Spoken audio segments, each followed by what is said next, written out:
Summer is a busy time on the island of Sodor. Holidaymakers have so much to see and do. There are trips to the seaside, balloon rides in the country, and a brass band playing. One morning, Edward was in a hurry. He didn't even stop to say hello to Stepney. Thomas was pleased to see Edward. "Your smile's as broad as your smokebox. I'm on my way to pick up the brass band," replied Edward. "The concert is tomorrow night." "Don't crack your smokebox," teased Thomas. Edward couldn't wait to hear the brass band play their wonderful music. He was so excited about meeting the brass band that he didn't notice the giant crane. It was unloading a huge ship's boiler.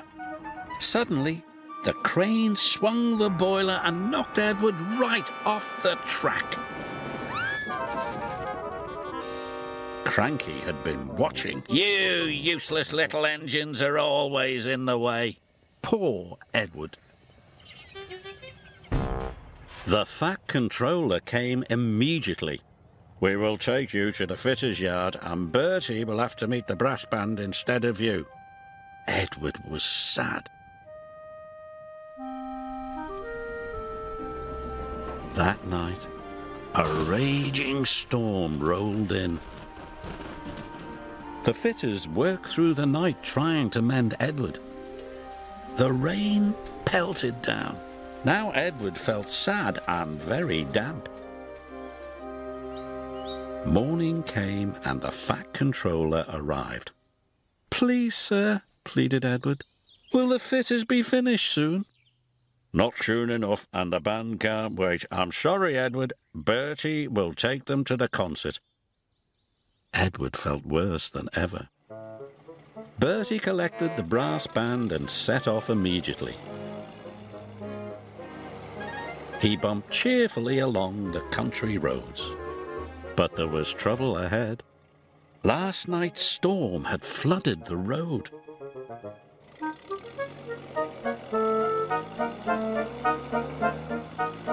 Bertie's driver decided to take a shortcut. But it was very muddy.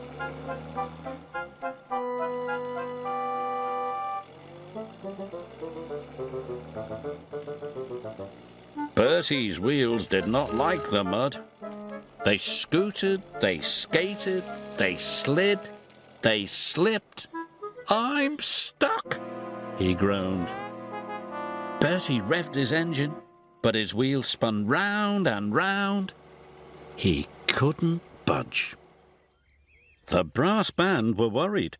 "We mustn't be late for our concert." "Tune up your tuba," cried the leader of the band. "We'll call for help." By now, Edward was mended and hooked up to his coaches. "I can hear music," said his driver. "That's not music," wheezed Edward.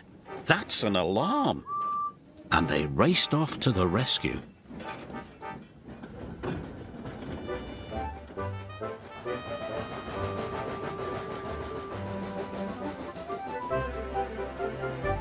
The musicians were delighted to see their old friend. So was Bertie.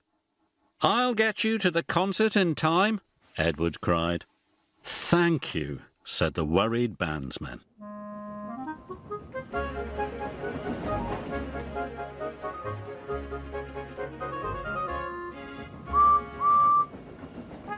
That night, the concert was a great success. Everyone loved the music. Especially Edward.